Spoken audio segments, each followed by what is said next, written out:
দর্শক, সবজির বাজারের খবর জানাতে সাতক্ষীরা থেকে যোগ দিচ্ছেন আমিনা বিলকিস ময়না। ময়না, ইপসিতা দাঁড়িয়ে আছি সুলতানপুর বড় বাজারে। এই বাজারটিতে প্রায় সব ধরনের শাকসবজি, মুদির বাজার সব কিছুই এখানে পাওয়া যায়।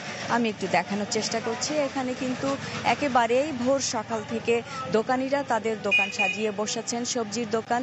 এখানে আবহাওয়া পরিবর্তনের পরিক্রমায় কিন্তু যে সবজি বাজারে এসেছে তার মধ্যে হচ্ছে কলা, লাউ, বরবটি এগুলো। এবং আমি একটু দেখাতে চাই যে শীতকালীন যে সবজি সেগুলো কিন্তু বিদায় নিতে শুরু করেছে, যেমন ফুলকপি, ওলকপি, বিটকপি, ব্রোকলি, এগুলো, সিম, এগুলো কিন্তু আস্তে আস্তে বিদায় নিতে শুরু করেছে। সেই সাথে কিন্তু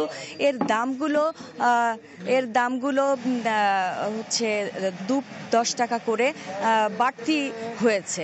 যেহেতু শেষের দিকে, সে কারণে এই বাড়তি দামটা হয়েছে। এই নতুন যে সবজি সজনে, সেই সবজির দাম 200 টাকা। লাউ এবং হচ্ছে কলা, এগুলো 30 টাকা। উচ্ছে 100 টাকা করে বিক্রি হচ্ছে। এই সবজিগুলো বাজারে আসতে শুরু করেছে এবং এই সবজির দাম এখনো পর্যন্ত সহনীয় পর্যায়ে আছে বলে ক্রেতা বিক্রেতা উভয়ের মধ্যেই একটা সন্তুষ্টি আছে। ইপসিতা। ময়না, ধন্যবাদ আপনাকে। দর্শক, সবজির বাজারের খবর জানছিলাম সাতক্ষীরা থেকে। মাঠের অলরাউন্ডার আমি, আর ঘরের all rounder Tilex. Tilex toilet cleaner, clean মানেই টাইলক্স।